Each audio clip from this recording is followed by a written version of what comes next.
1995년 러시아의 최신 탱크를 빛 대신 받고서는 뛸 듯이 좋아했던 한국의 방산. 이제는 러시아의 위협적인 존재로 부각되고 있습니다.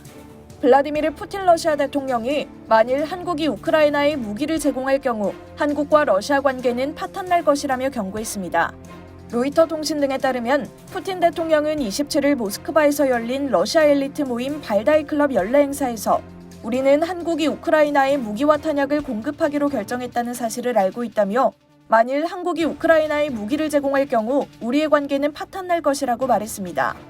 그간 우리 정부는 우크라이나에 무기를 제외한 군수 의료 물자와 인도적 지원을 제공할 수 있다는 입장을 유지해왔는데요. 한국엔 이 같은 경고장을 날리면서 중국, 북한과는 친밀하다는 것을 강조하기도 했습니다. 이날 푸틴 대통령은 시진핑 중국 국가주석을 친한 친구라고 칭하면서 러시아와 중국 간 관계가 향상됐다고 평가했습니다. 그는 러시아와 중국 간 관계는 전례 없이 개발적이고 효율적인 수준으로 향상됐다며 대만은 중국의 일부라고 전했습니다.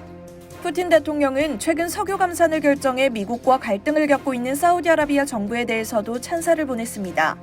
그는 사우디아라비아의 무함마드 빈 살만 왕세자는 존경받을 자격이 있다며 우리는 사우디와 관계를 강화할 준비를 하고 있다고 언급했는데요. 푸틴 대통령은 또 러시아가 아시아와 새로운 에너지 파트너십을 맺을 준비가 돼 있다고 부연했습니다.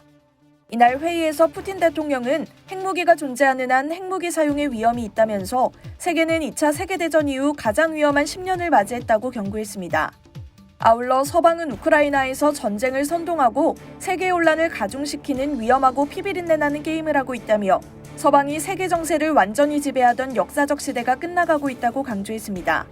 장기화되는 우크라이나 전쟁에 대해서는 대화 의지를 드러냈는데요. 푸틴 대통령은 미국과 동맹국들이 우크라이나에서 위험한 게임을 하고 있지만 결국은 우리와 대화해야 할 것이라며 우크라이나가 태도를 바꾸고 평화롭게 문제를 풀도록 미국이 신호를 주기만 하면 문제를 쉽게 해결할 수 있을 것이라고 말했습니다. 한편 윤석열 대통령은 푸틴 대통령의 이번 경고와 관련해 살상 무기를 우크라이나에 공급한 사실이 없다고 말했습니다. 윤 대통령은 우리는 우크라이나에 대한 인도적 평화적 지원을 국제사회와 연대해서 해왔다며 우리는 러시아를 포함한 세계 모든 나라와 평화적이고 좋은 관계를 유지하려고 노력하고 있다는 사실은 알아줬으면 한다고 강조했습니다. 이상 여의도 튜브였습니다.